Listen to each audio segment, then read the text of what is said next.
اور نیاز پیش کرنا اور کہنا عمر کی ایک بڑی زبردست خواہش ہے، اس آخری وقت میں اس خواہش کو نہ ٹھکرائیے گا، اور وہ خواہش یہ ہے کہ میرے مولا کے قدموں میں ذرا سی جگہ دے دیجیے، میرے مولا کے قدموں میں ذرا سی جگہ دے دیجیے۔ حضرت عمر کو یہ تمنا ہے کسی کو نہ ہو مت ہو۔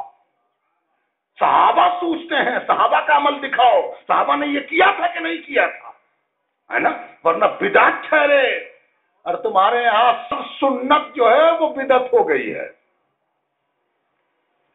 عین سنت ہے۔ حضرت عمر مستعد ہیں کہ مرے بھی توفنا مع الابرار کی سند سے، اور گڑے بھی تو ایسا گڑیں کہ مہر لگ جائے کہ الحقنی بالصالحین، صالحین سے ملحق ہو گئے، نیکوکار سے جڑ گئے ہیں، نیکوکار سے منتسب ہو گئے ہیں۔ یہ سند ہونی چاہیے، اور یہ بھی کسی ایسے ویسے سے نہیں آئی، پروردگار نے خود ایک دعا سکھائی۔ کیا دعا؟ فاطر السماوات والارض انت ولی فی الدنیا والآخرہ توفنی مسلما والحقنی بالصالحین۔ اے زمینوں اور آسمانوں کے پیدا کرنے والے، تو ہی تو ہے مالک، تو ہی تو ہے داتا، تو ہی تو ہے کریم، تو ہی تو ہے رحیم۔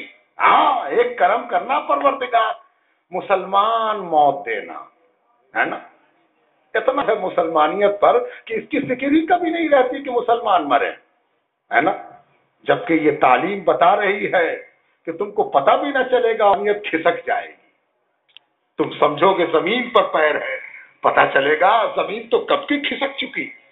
ہوش کا ناخن لے، توفنی مسلموں، ایک نبی کی دعا ہے، توفنی مسلموں۔ نبی کبھی کبھی خوف الہی کے اس درجے پر فائز ہوتے ہیں کہ اس طرح پروردگار کے آگے گڑ گڑاتے ہیں جیسے کہ اپنی امت کے ادنا پد سے بھی ادنا ہو۔ توجہ چاہتا ہوں، میں اپنی بات واپس نہیں لیتا، سنو۔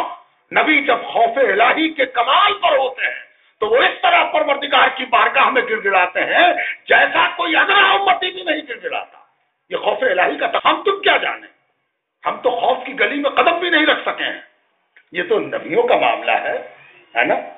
اور دوسرا راز یہ ہے کہ نبی جب ایسی دعا دیکھو تو اس سے مراد یہ ہے کہ وہ امت کو تعلیم دے رہے ہیں، دیکھو اس طرح گڑ گڑانا ہے، اس طرح رونا ہے، اس طرح چھٹ پٹانا ہے، تب اس چھٹ پٹاہٹ کا نتیجہ اللہ سے امید رکھو، ہے نا۔